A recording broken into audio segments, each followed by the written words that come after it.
हाय। तो कास्टिंग वालों ने आपको कॉल कर लिया, ठीक है। फिर बोला कि ये फलाना ऑडिशन है, ये स्क्रिप्ट है और आपको तुरंत भेजना है ऑडिशन। तो आप क्या करेंगे? आप ये करेंगे कि आप तुरंत लग जाएंगे वो स्क्रिप्ट रटने और फिर वही दिन आप ऑडिशन करेंगे। बट मैं ये सजेस्ट करूँगी कि आप एटलीस्ट 4 दिन या 5 दिन आप उनसे मोहलत मांगे कि मैं 5 दिन बाद ऑडिशन दूंगा या दूंगी। क्योंकि तुरंत अगर आप ऑडिशन देंगे, अगर बहुत ही अर्जेंट है तो इट्स फाइन, लेकिन ये 5 डे पीरियड जो होता है वो एंगेजमेंट पीरियड होता है। जैसे हम किसी से शादी करते हैं, एटलीस्ट 1 साल तो लगता है किसी को जानने पहचानने फिर में, वो एंगेजमेंट पीरियड होता है, फिर शादी करते हैं। वैसे ही ये स्क्रिप्ट है और इसके साथ तालमेल होना और इससे अच्छी खासी जानकारी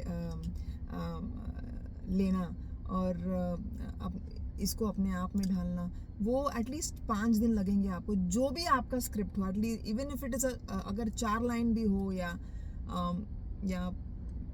6 लाइन या 10 लाइन भी हो, तो एटलीस्ट आप थोड़ा उसको क्योंकि स्क्रिप्ट अगर आपको सपोज मंडे को मिलेगा, तो मंडे को जो वो वाइब होगा वो स्क्रिप्ट का वो अलग होगा।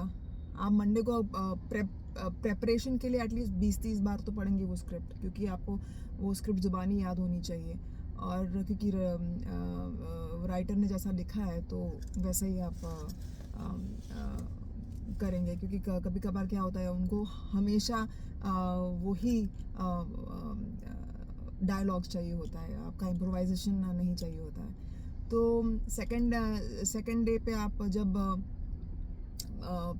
प्रेप करेंगे, 20-30 बार पढ़ेंगे, थर्ड डे वो सेकंड डे पे वाइब अलग होगा, थर्ड डे पे वाइब अलग होगा, चौथे दिन पे वाइब अलग होगा। और चौथे दिन पे जब आप कैमरा के ऊपर आपका सेल्फ टेप करेंगे या उनके ऑफिस में जाएंगे, तो वो ऑडिशन करने के टाइम वो वाइब अलग होगा। आपको पता भी नहीं चलेगा कि कैसे वो बदल गया, क्योंकि वो जैसे लाइट होता है। अभी सूरज अगर जब सूरज जब उगता है तो वो अलग दिखता है, फिर एक एक मिनट के बाद सूरज अलग दिखता है ना। तो 12 बजे तक वो सूरज का जो एकदम वो तीखापन वो अलग होता है, और 6 बजे 7 बजे का जब वो सूरज होता है वो अलग होता है। तो वैसा ही ये वाइब ये स्क्रिप्ट का बदलता जाएगा एवरी डे। और एवरी डे जब आप प्रेप करोगे, वो आप उसमें ढलते जाओगे और वो आप में ढलता जाएगा। तो ऐसे वो ये एक मैरिज जैसा हो गया। तो